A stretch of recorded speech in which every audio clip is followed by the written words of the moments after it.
Hello students. आज हम class 10 carbon and it's compounds chapter के एक टॉपिक है nomenclature of organic compounds.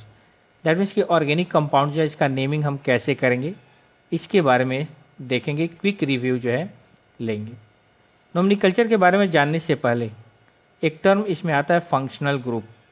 Functional group को जानेंगे कि यह क्या है। जैसे यहाँ पर हम 9 ऑर्गेनिक कंपाउंड्स के एग्जाम्पल्स लिए हैं।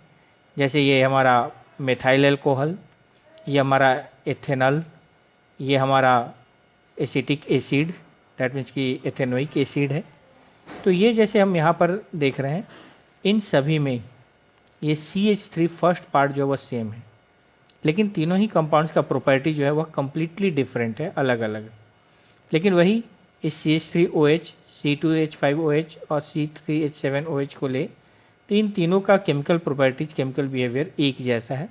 दैट मीन्स कि अगर इन तीनों में लें तो एक चीज़ सेम है, यह राइट पार्ट, सेकंड पार्ट जो है वह सेम है OH। उसी तरह से इन तीनों का प्रॉपर्टी सेम है और इनका सेकेंडरी पार्ट जो है CHO, उसका यह सिमिलरिटी दिखा रहा है। इसमें भी देखें तो COOH जो है यह कॉमन पार्ट है, ठीक है, और इनके प्रॉपर्टी जो है वह सेम है। इसका अर्थ है कि इन ऑर्गेनिक कंपाउंड्स का ये सेकेंड पार्ट जो है वह सेकेंड पार्ट इनके प्रॉपर्टी को डिफाइन कर रहा है, जिसके कारण सेकेंड पार्ट सेम होने के कारण प्रॉपर्टी सेम रहा, लेकिन फर्स्ट पार्ट सेम होने के बावजूद जो इनकी प्रॉपर्टी डिफर कर रहा था। तो क्लियर है कि यहाँ पर सेकेंडरी पार्ट जो है, ठीक है, वो हमारा इन ऑर्गेनिक कंपाउंड्स की प्रॉपर्टी को डिफाइन करता है। तो किसी भी ऑर्गेनिक कंपाउंड का जो पार्ट उसके प्रॉपर्टी को डिफाइन करता है, उसकी आइडेंटिटी को डिफाइन करता है, वह उसका फंक्शनल ग्रुप कहलाता है। फंक्शनल ग्रुप का नाम ही है जो उसके फंक्शन को डिफाइन करता हो, जो इसके वर्क को डिफाइन करता हो, वो हमारा फंक्शनल ग्रुप होता है, ठीक है। तो आइए अब हम ये देखें कि इन ऑर्गेनिक कंपाउंड्स का नेमिंग जो है वह कैसे होता है। तो ऑर्गेनिक कंपाउंड्स में जितने भी हैं उनमें दो क्लासिफिकेशंस हैं, एक हाइड्रोकार्बन्स और दूसरा डेरिवेटिव्स ऑफ हाइड्रोकार्बन्स, ठीक है। हाइड्रोकार्बन का अर्थ होता है कि organic compounds containing only carbon and hydrogen. वैसे ऑर्गेनिक कंपाउंड जिसमें सिर्फ कार्बन और हाइड्रोजन का कॉम्बिनेशन हो वो हमारा हाइड्रोकार्बन्स होता है। अब इसमें है कि चूँकि हाइड्रोजन तो एक ही वैलेंसी है तो वह सिंगल इलेक्ट्रॉन का ही जो है वह शेयरिंग करेगा, लेकिन कार्बन्स के पास 4 वैलेंसी है तो वह सिंगल, डबल और मैक्सिमम ट्रिपल बॉन्ड तक का शेयरिंग कर सकता है। तो वैसे कंडीशन में हाइड्रोकार्बन्स जो हैं इनको भी 2 ग्रुप में बांटा गया है, saturated hydrocarbon and unsaturated hydrocarbons. Unsaturated में फिर हमारा 2 ग्रुप हो गया, ठीक है। सेचुरेटेड हाइड्रोकार्बन्स को एल्केन्स भी कहा जाता है और अनसेचुरेटेड में एल्कीन्स एंड एल्काइंस, ठीक है। एल्केन्स में सिर्फ कार्बन एटम्स के बीच सिंगल बॉन्ड होता है, जबकि अनसेचुरेटेड हाइड्रोकार्बन के एल्कीन में डबल बॉन्ड और एल्काइंस में ट्रिपल बॉन्ड होता है, ठीक है। तो एक एक करके हम देखेंगे कि इन हाइड्रोकार्बन्स का नेमिंग कैसे होता है। अब इसमें आते हैं कि पहला है सेचुरेटेड हाइड्रोकार्बन, ठीक है। हाइड्रोकार्बन्स को जानने के लिए हम ये भी देखेंगे कि किस ग्रुप का फंक्शनल पार्ट कौन सा है, नेमिंग करने का प्रोसेस जो है वह क्या है, इन सब को हम देखेंगे। तो जैसे सेचुरेटेड हाइड्रोकार्बन एल्केन्स में लें तो इसमें कोई फंक्शनल ग्रुप नहीं होता है, मतलब कोई स्पेसिफिक सेकेंडरी पार्ट नहीं होता है, ठीक है। नो एनी, कोई पार्ट नहीं है। आइडेंटिटी क्या है, only single bond between carbon atoms. इसमें अगर एक से अधिक कार्बन एटम्स हैं तो कार्बन एटम जो है वह सिंगल बॉन्ड से आपस में कनेक्टेड होंगे। अब एल्केन ग्रुप जो है इनका कंपाउंड्स का केमिकल फार्मूला या मॉलिक्यूलर फार्मूला कैसा होगा, तो जनरल फार्मूला मतलब कि वह फार्मूला जिसे इस ग्रुप के सभी कंपाउंड्स को रिप्रेजेंट किया जा सकता हो वह है CnH2n+2, जहाँ n क्या है, नंबर ऑफ कार्बन एटम्स, ठीक है। मतलब कि जितने कार्बन एटम्स होंगे उसके डबल से 2 अधिक जो है हाइड्रोजन एटम्स होगा। मतलब कि अगर कोई फार्मूला दिया हुआ तो उसमें देख लीजिए कार्बन के एटम से अगर उसके डबल से 2 अधिक अगर हाइड्रोजन है दैट मीन्स कि वह एल्केन ग्रुप से बिलोंग करता है। नेमिंग कैसे करेंगे, तो नेम में भी 2 तरह के नेम होते हैं, एक जनरल और ट्रेडिशनल नेम।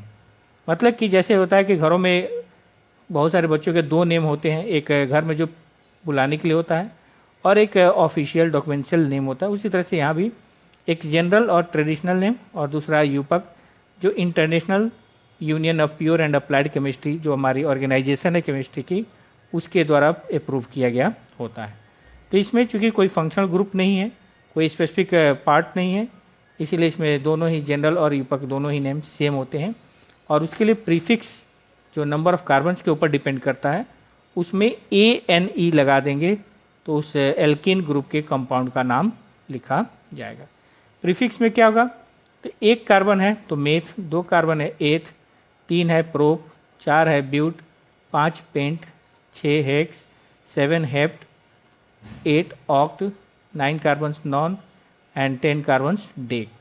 इसमें और भी आगे हो सकते हैं, क्योंकि ऑर्गेनिक कंपाउंड्स में एक साथ infinite number of carbon atoms है वह कनेक्ट हो सकते हैं। ठीक है, तो ये प्रीफिक्स के साथ ANE लगा देंगे, उससे हमारा उन एल्केन ग्रुप के कंपाउंड। अब आइए कुछ एग्जांपल्स देखते हैं। जैसे यहाँ पर एक कार्बन को अगर लिया जाए तो एक कार्बन का फॉर्मूला क्या हो जाएगा, C1, 1 नहीं लिखते हैं, C1 और H, 2 1 2 + 2 4। ठीक है, जैसे आपको बताया गया है कि C1 H2 × 1 + 2, तो C 2 1 2 + 2 4 हो गया, तो ये हो जाता है CH4। जितने कार्बन एटम्स होंगे उनके डबल से 2 अधिक वहाँ पर हमारा हाइड्रोजन होगा। स्ट्रक्चर कैसे बनेगा, तो एक कार्बन के साथ चारों हाइड्रोजन को सिंगल बॉन्ड से कनेक्ट कर देंगे। नेम क्या होगा, एक कार्बन का मेथ होता है, ANE लग गया तो मीथेन हो जाता है। उसी तरह से 2 कार्बन लेते हैं तो C2H2 2 4 + 2 6, C2H6, तो इसका स्ट्रक्चर हो गया, दोनों कार्बन, 2 कार्बन है, कार्बन्स को पहले सिंगल बॉन्ड से बॉन्ड कर देंगे और रिमेनिंग 4 में से जो वैलेंसी बच जा रही है उसको हाइड्रोजन से पूरा करेंगे। ठीक है, तो ये 2 कार्बन का एथ से एथेन हो गया। उसी तरह से 3 कार्बन होगा तो C3 और H हो गया, 3 2 6 + 2 8, C3H8। तीनों कार्बन को सिंगल बॉन्ड से बनाएं और रिमेनिंग वैलेंसीज जो हैं उन वैलेंसीज को हाइड्रोजन से पूरा कर दिए।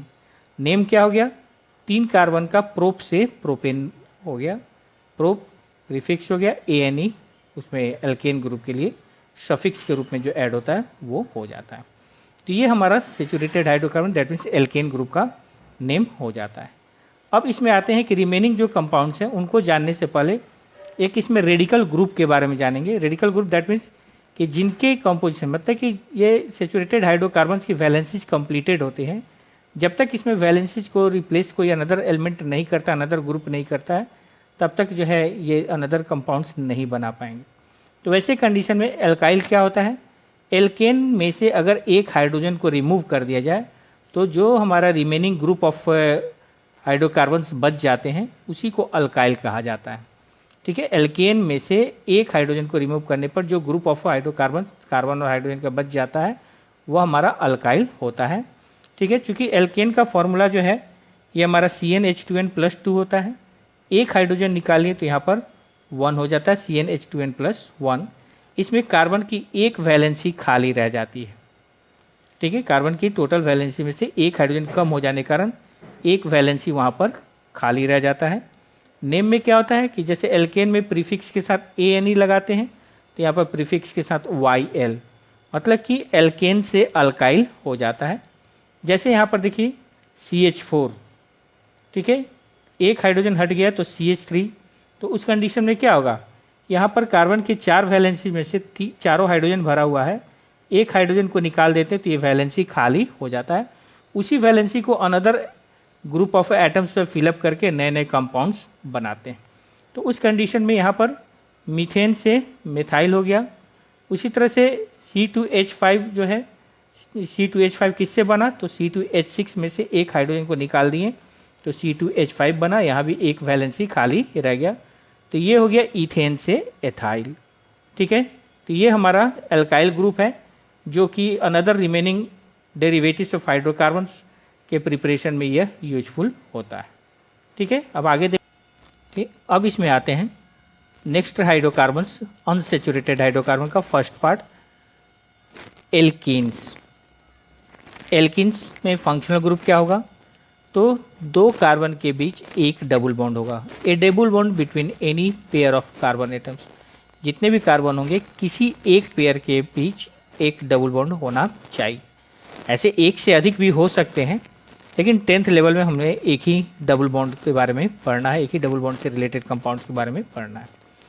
अब इस ग्रुप के कंपाउंड्स का फॉर्मूला क्या होगा, CnH2n, मतलब कि जितने कार्बन होंगे उसका डबल हाइड्रोजन होगा, और इसमें कम से कम 2 कार्बन से कंपाउंड जो है स्टार्ट होंगे, क्योंकि 2 कार्बन के बीच एक डबल बॉन्ड चाहिए, तो 2 से कम कार्बन होगा तो फिर डबल बॉन्ड उसमें नहीं बन पाएगा।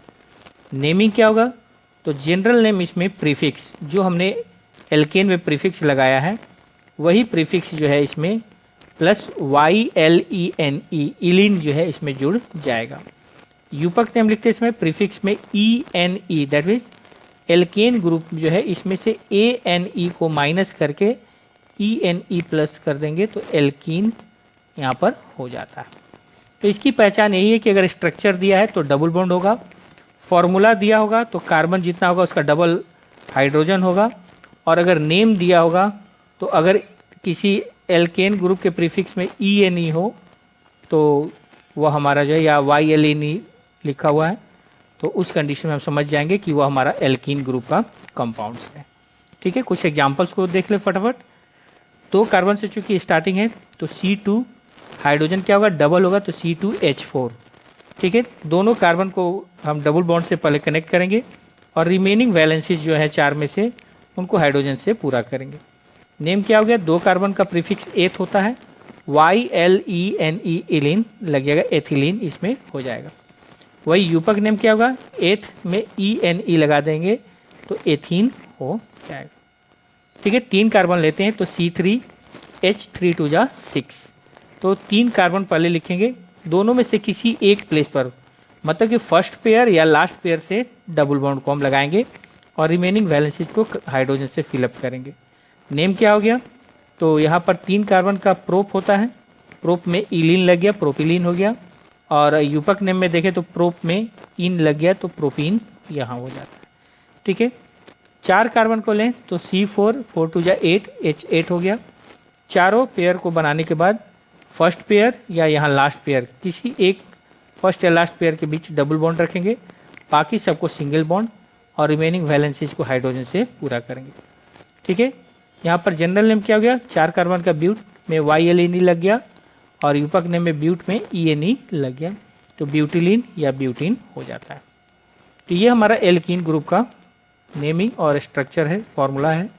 ठीक है, कार्बन जितना है उसका डबल है हाइड्रोजन तो एल्कीन ग्रुप होगा। किसी स्ट्रक्चर में अगर डबल बॉन्ड लगा हुआ है तो एल्कीन ग्रुप होगा, और नेम में ENE लगा हुआ है तो वह हमारा एल्कीन ग्रुप होगा। तो नेम से, स्ट्रक्चर से, फॉर्मूला से, तीनों तरीके से हम पहचान सकते हैं। अब इसमें आते हैं, सेकंड पार्ट है हमारा अल्काइंस, जो भी ये भी अनसेचुरेटेड हाइड्रोकार्बन है। जैसे बताया कि अनसेचुरेटेड में हमारा डबल और ट्रिपल बॉन्ड होता है। अनसेचुरेटेड मतलब जो खुद अपनी वैलेंसीज को लेकर सेटिस्फाइड नहीं है, मतलब कि इनसफिशिएंट नंबर ऑफ एटम्स के कारण वो अपनी वैलेंसीज को कंप्लीट नहीं कर पा रहे हैं। ठीक है, अब इसमें फंक्शनल ग्रुप क्या है, 2 कार्बन के बीच एक ट्रिपल बॉन्ड होगा, ए triple bond between any pair of carbon atoms.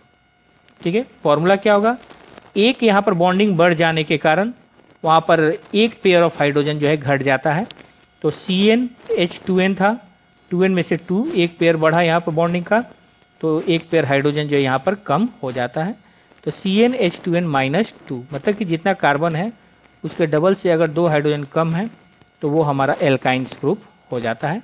इसमें भी 2 से कम कार्बन का कोई ग्रुप नहीं बनता है।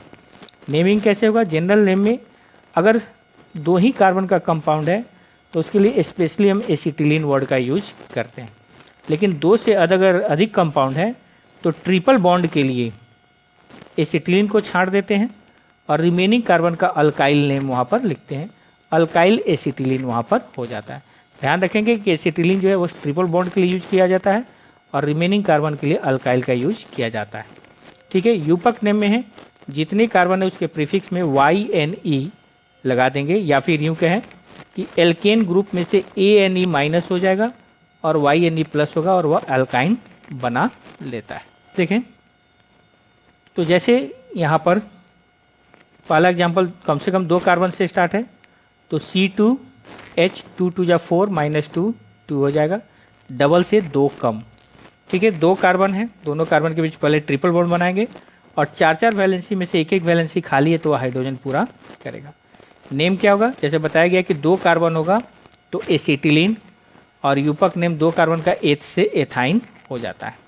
ठीक है, वहीं अगर 3 कार्बन्स को लेते हैं तो C3H हो जाएगा, 3 2 जा 6, 6 में से 2 घट जाएगा 4, तो 3 कार्बन में फर्स्ट पेयर या सेकेंड पेयर, किसी फर्स्ट और लास्ट पेयर से ट्रिपल बॉन्ड हम बना सकते हैं। तो फर्स्ट पेयर से यहाँ ट्रिपल बॉन्ड किए, बाकी सभी सिंगल बॉन्ड ही रहेगा, रिमेनिंग वैलेंसीज हाइड्रोजन भरेगा। इस बीच वाले कार्बन का 3 यहाँ और एक 4 वैलेंसी कंप्लीट है, इसलिए इसमें हाइड्रोजन को कनेक्ट नहीं किया गया। अब नेम देखें तो जैसे बताया गया कि इस ट्रिपल बॉन्ड वाले के लिए एसिटिलीन वर्ड यूज करना है, और रिमेनिंग जो अल्काइल है CH3, तो इसके लिए हो गया मेथाइल और इसके लिए हो गया एसिटिलीन, मेथाइल एसिटिलीन। ठीक है, यूपक नेम में कोई प्रॉब्लम नहीं है, 3 कार्बन का प्रोप होता है, प्रोप में YNE लग गया, प्रोपाइन हो जाता है। ठीक है, 4 कार्बन का लें तो C4H, 4 2 जा 8 हुआ, 8 में से 2 घट गया तो 6 हो जाता है। तो 4 कार्बन यहाँ बैठा है, जैसे यहाँ लास्ट पेयर से हमने ट्रिपल बॉन्ड जोड़ा, लास्ट से या फर्स्ट से, बीच में नहीं कनेक्ट करेंगे, बीच के लिए आपको आगे के क्लासेस में पढ़ना है, 10th में अभी फर्स्ट या लास्ट पेयर से ही ट्रिपल बॉन्ड बनाएंगे।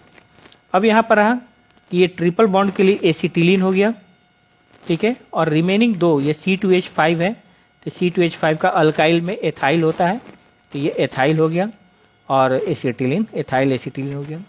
4 कार्बन हो गया टोटल, 4 कार्बन का ब्यूट से ब्यूटाइन यहाँ पर हो जाता है। तो ये हमारा क्या हो गया, ये सेचुरेटेड हाइड्रोकार्बन में एल्काइंस ग्रुप का नेमिंग ये हो जाता है। अब इसमें है name of the branch chain. जैसे अभी जितने भी हमने स्ट्रक्चर ड्रॉ किए ये सभी स्ट्रेट थे, सारे कार्बन एक स्ट्रेट लाइन में जुड़ा हुआ था।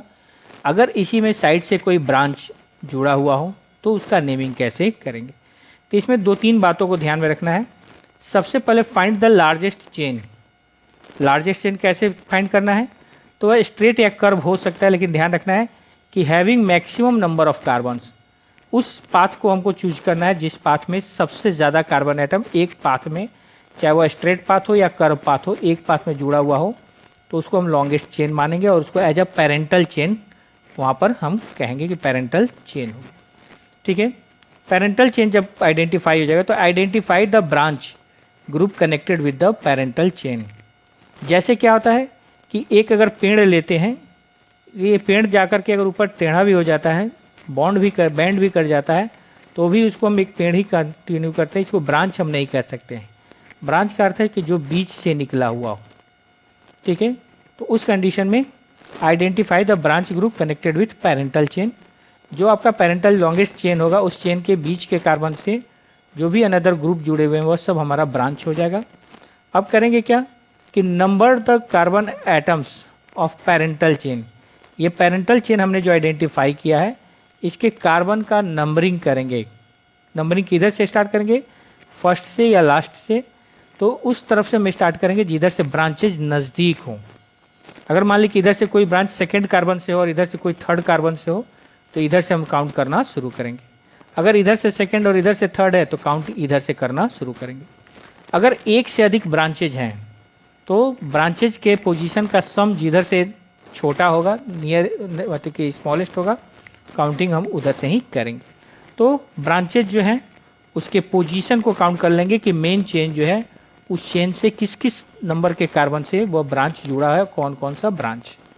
अब उसके बाद करेंगे क्या कि right the alkyl name of the branch. जो भी ब्रांच अभी आपको पढ़ने हैं वो सब अल्काइल ग्रुप के ही पढ़ने हैं। ठीक है, मतलब कि जो हमारा एल्केन में से एक कार्बन को रिमूव करने पर आता है उससे। तो ब्रांचेज को जो है उनका अल्काइल नेम लिखेंगे कैसे, विथ देयर पोजीशन। वह ब्रांच किस कार्बन से जुड़ा हुआ है, पेरेंटल चेन के किस कार्बन से जुड़ा हुआ है, उस कार्बन का पोजीशन लिखेंगे, उसका अल्काइल नेम लिखेंगे और followed by name of the parental chain. तो मेन चेन जो होगा, अभी चूंकि एल्केन से ही पढ़ना है तो एल्केन ग्रुप का जो भी नाम होगा उस नाम को लिखेंगे, या फिर मान ली कि एल्कीन एल्काइन जो भी होगा, पेरेंटल चेन जिस ग्रुप से बिलोंग करेगा उस ग्रुप का नाम लिखना है। ठीक है, ब्रांचेज जो है एल्केन्स में कम से कम 4 कार्बन एटम्स का कंपाउंड होगा तभी जो है वहाँ पर बनता है। 4 से कम कार्बन एटम्स में ब्रांच नहीं बनते हैं। जैसे कि आपका 3 में ट्रायंगल बनता है, 2 से ट्रायंगल नहीं बन सकता या क्लोज फिगर नहीं बन सकता है, उसी तरह से 4 से कम कार्बन वाले एल्केन्स में ब्रांच नहीं बनता है। तो सबसे छोटा 4 कार्बन से है, तो C4H10 हमारा हुआ, जिसका नाम होता है ब्यूटेन। अब ब्यूटेन में ब्रांचेज देखें तो एक तो हमारा सबसे पहले स्ट्रेट चारों कार्बन को जोड़ दिए, एक स्ट्रक्चर ये हो गया, इसमें कोई ब्रांच नहीं। तो नेम भी हमारा सिंपली क्या है, ब्यूटेन या एन ब्यूटेन, नॉर्मल ब्यूटेन इसको कहा जाता है। उसी तरह से अब क्या करें कि 4 में से 3 कार्बन को हम स्ट्रेट कनेक्ट कर दिए, चौथे कार्बन को जैसे बताएं कि ब्रांच जो है वह फर्स्ट या लास्ट से नहीं होता है, ठीक है, लास्ट में बेंड हो सकता है, फर्स्ट में बेंड हो सकता है, लेकिन ब्रांच हमेशा बीच से जुड़ा रहता है। उसी तरह से यहाँ भी 3 कार्बन को हम स्ट्रेट लिए, इसमें से एक कार्बन को जो है साइड से हटाएं और 3 कार्बन जो बचा तो इसमें फर्स्ट और लास्ट को छोड़ करके बीच के कार्बन से ऊपर या नीचे कहीं भी रिमेनिंग कार्बन को हम कनेक्ट कर सकते हैं। तो जैसे एक कार्बन है तो बीच वाले कार्बन के नीचे हमने एक कार्बन को कनेक्ट किया, ठीक है। तो अब यहाँ से देखें 1 2 3 कार्बन है, अगर कर्व पाथ को लें तो ऐसे भी 3 हो रहा है, ऐसे भी कर रहे हैं तो 3 ही हो रहा है, ऐसे करेंगे तो 2 होगा, मतलब कि मैक्सिमम 3 कार्बन एक पाथ में, चाहे वो स्ट्रेट हो या कर्व हो, जुड़े हुए। तो स्ट्रेट में भी मैक्सिमम 3 ही है और कर्व में भी 3 ही है, तो स्ट्रेट को ही हम मेन पैरेंटल चेन मान लेंगे। अब इधर से लें तो first carbon, second carbon, third carbon second से जुड़ा हुआ है, इधर से काउंट करेंगे तो फर्स्ट, सेकेंड, थर्ड, इधर से भी सेकेंड नंबर से। तो नेम कैसे लिखेंगे, ब्रांच हमारा सेकेंड कार्बन से जुड़ा है, ब्रांच कौन सा है, CH3, तो 2 सेकेंड कार्बन से है तो 2 CH3 हो गया मेथाइल, और 3 कार्बन का एल्केन ग्रुप है तो प्रोपेन हो गया, ठीक है। ऐसे किसी भी स्ट्रक्चर में अगर एक ब्रांच बनता है तो उसको आइसो, और जितने कार्बन है उसका एल्केन नेम आइसोब्यूटेन वहाँ पर लिखा जा सकता है। इसी तरह से कुछ और एग्जांपल्स लें तो इसमें जैसे आप देख सकते हैं कि यहाँ पर C5H12 पेंटेन 5 कार्बन है, तो सबसे पहला स्ट्रक्चर एक स्ट्रेट 5 कार्बन का हम लिए, तो ये हमारा पेंटेन या नॉर्मल पेंटेन हो गया। अब इस 5 में से एक कार्बन को यहाँ से हटाएंगे तो बच गया 4 कार्बन, ठीक है, और इस 5वें कार्बन को इस बीच के किसी भी कार्बन से कनेक्ट कर देंगे, जैसे यहाँ सेकंड कार्बन से यहाँ पर ऊपर कनेक्ट किया गया, ऊपर या नीचे कहीं भी हम कनेक्ट कर सकते हैं। तो ऊपर कनेक्ट किया गया तो यहाँ पर क्या हो गया, फर्स्ट, सेकेंड, थर्ड, फोर्थ, चौथे नंबर मतलब कि दूसरे नंबर कार्बन से ये CH3 जुड़ा हुआ है। इधर से लेंगे तो तीसरे नंबर से, तो नज़दीक इधर से है, इधर से ही काउंट करेंगे। तो नेम क्या हो गया, 2 CH3 है तो मेथाइल, और 4 कार्बन का ब्यूटेन, तो 2 मेथाइल ब्यूटेन, या फिर एक ब्रांच है तो आइसो और 5 कार्बन है तो पेंटेन, ठीक है। उसी तरह से इसमें से एक और कार्बन को हटाएंगे तो बच जाएगा 3 कार्बन, तो यहाँ पर 1 2 3 कार्बन हुए। अब इस 3 कार्बन में बाकी रिमेनिंग 2 कार्बन को, क्योंकि एक ही पोजीशन बच रहा है बीच में, तो इसी से दोनों तरफ एक एक कार्बन को हम जोड़ देते हैं। स्ट्रक्चर वैसे पॉसिबल होंगे जिसमें कि ब्रांच जैसा भी आप जोड़ना चाहे जोड़ सकते हैं, लेकिन नेम डिफर होना चाहिए। नेम अगर सेम हो जाता है तो स्ट्रक्चर चाहे आपका डिफरेंट दिख रहा हो लेकिन डिफरेंट नहीं माना जाएगा। तो इसमें क्या हो गया, ये ब्रांच हो गया और ये हो गया, ये भी सेकंड नंबर कार्बन से, सेकंड नंबर कार्बन से, इधर से लेते हैं तो ये भी सेकंड है और ये भी सेकंड ही से, दोनों ही हमारा सेकंड पोजीशन से दोनों तरफ से, तो किसी भी तरफ से काउंट करेंगे बात एक ही है। तो दोनों सेम ब्रांच है, ये भी CH3 है, ये भी CH3 है, तो दोनों के पोजीशन को पहले लिख दिया गया 2 2, और चूंकि सेम ब्रांच है तो डाई, और कौन सा ब्रांच था तो मेथाइल, तो डाई मेथाइल, और 3 कार्बन है तो 3 कार्बन का प्रोपेन से प्रोपेन हो जाएगा, ठीक है। उसी तरह से यहाँ पर हेक्सेन में भी देखें तो C6H14 है, तो वैसे ही प्रोसेस इसमें भी होगा कि पहले 6 स्ट्रेट जो है बना दिए, स्ट्रेट बनाने के बाद एक एक कार्बन को वहाँ से साइड में ब्रांच बनाते जाएंगे। जैसे यहाँ 5 कार्बन हो गया, छठे कार्बन को यहाँ फर्स्ट और लास्ट छोड़ करके बीच में 3 कार्बन है, 3 कार्बन में से किसी से भी जोड़ सकते हैं। अगर इससे जोड़ते हैं या इससे जोड़ते हैं बात एक ही होगा, क्योंकि इससे जोड़ने पर इधर से सेकंड कार्बन है और इससे कनेक्ट करते हैं तो इधर से सेकंड कार्बन है, तो इस कारण से हमारा क्या है नेमिंग सेम हो जाएगा। तो ये एक जोड़ें, हाँ इससे जोड़ते तो नेम अलग होता, तो यहाँ पर हमने बीच वाले कार्बन से जोड़ा। तो इधर क्या हो गया 2 मेथाइल CH3, 2 मेथाइल और 5 कार्बन है तो पेंटेन, यहाँ तीसरे कार्बन से जुड़ा है तो 3 मेथाइल पेंटेन, ठीक है। दोनों में एक एक ब्रांच है तो आइसो, और 6 कार्बन होने के कारण आइसो हेक्सेन उसको कहा गया। अब इसमें क्या करें, 5 में से एक और कार्बन को हटाएं तो 4 कार्बन एक स्ट्रेट हो गया, और बाकी रिमेनिंग दोनों कार्बन के लिए 2 पोजीशन है, तो दोनों से जोड़ सकते हैं या एक ही से जोड़ सकते हैं। तो जैसे दोनों कार्बन को यहाँ पर ऊपर और नीचे कनेक्ट किया गया एक ही से, और यहाँ पर दोनों को अलग अलग कार्बन से कनेक्ट किया गया।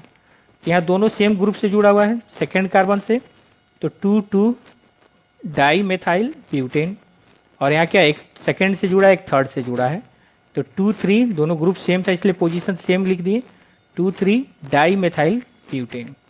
ठीक है, इसमें 2-2 ब्रांचेज हैं, तो नियो और 6 कार्बन है तो हेक्सिन। ये सेकेंड नेमिंग जो दिया जा रहा है नॉर्मल, आइसो, नियो, ये सब हमारा आइसोमेरिज्म के अकॉर्डिंग जो है नेमिंग होता है। तो ये हमारा सेचुरेटेड हाइड्रोकार्बन, अनसेचुरेटेड हाइड्रोकार्बन और ब्रांच चेंज के नेमिंग हो जाते हैं। ठीक है, तो इतना हम पहले फर्स्ट में देखेंगे, इसके बाद हम नेक्स्ट वीडियोज में हम रिमेनिंग डेरिवेटिव्स ऑफ हाइड्रोकार्बन्स का यूज करेंगे। Okay, thank you.